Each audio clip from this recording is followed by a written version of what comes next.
Good morning! Another day off, another chance to slow things down and just enjoy. But this time, we chose to start it right with a healthy body and a positive mindset. I woke up at almost 5 in the morning and honestly, ang hirap gumising ng ganun kaaga. Yung tipong gusto mo pang bumalik sa tulog kasi ang sarap pang humiga. Pero once you get up, you already feel like you're winning the day. We decided to walk going to Al Ain Clock Tower and that alone felt like an achievement. Habang naglalakad kami, tahimik pa ang paligid. Wala pang masyadong tao, wala pang ingay ng traffic. Madilim pa ng konti pero ramdam mo na unti-unting nagigising ang mundo.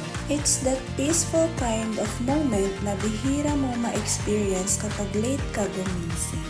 Challenging talaga gumising ng maaga pero deep inside, alam mong magiging productive ang araw mo. At dito sa Al Ain, kailangan talagang agahan lalo na at summer na. Kasi once lumabas na ang araw, sobrang init na agad. Parang ibang level yung init na hindi mo gugustuhin maglakad sa tanghali. So we took advantage of the cool morning air.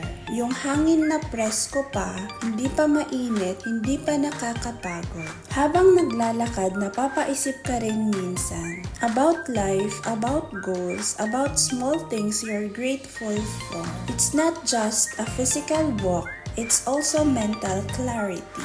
And by the time na makarating kami sa clock tower, we already felt alive and ready for the day. We spent almost an hour at clock tower here in Al Ain, doing simple but meaningful activities. Nag-badminton kami and honestly ang saya niya. Not just for exercise but for the laughs and bonding na rin. Yung tipong hingal ka na pero natatawa ka pa rin sa bawat miss at sablay na palo. Hindi siya yung pressure na kailangang perfect ang laro. More on enjoy lang talaga bawat rally. Kahit minsan hindi matamaan yung shuttlecock, tatawa ka na lang. And that's what made it more fun. Yung energy ng bawat isa nakakahawa. Para kang bumabalik sa pagiging bata. Walang iniisip kung hindi maglaro. Habang tumatagal, ramdam din yung pagod. Pero instead na sumuko, mas ginaganahan ka pa. Because we're enjoying the moment. Ang ganda pa ng view sa paligid. Malawak,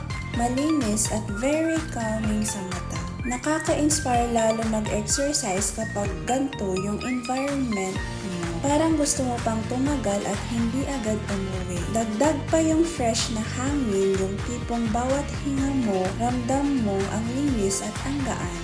It really helps you feel refreshed inside and out. By the end of it, pawis ka man pero ang sarap sa pakiramdam. And syempre, hindi mawawala ang small reward after a good workout. We had our usual mainit na karak at falafel sandwich. Medyo funny kasi healthy start tapos ganito. Pero balance lang. Life is about enjoying both, taking care of your body while also treating yourself once in a while. Sitting there after everything, pawis, pagod, pero masaya. You realize na it's not about doing everything perfectly. It's about showing up for yourself even in small ways. As we wrapped up our morning, we realized how important it is to make time for moments like this. Hindi man siya grand or extravagant pero sobrang fulfilling niya.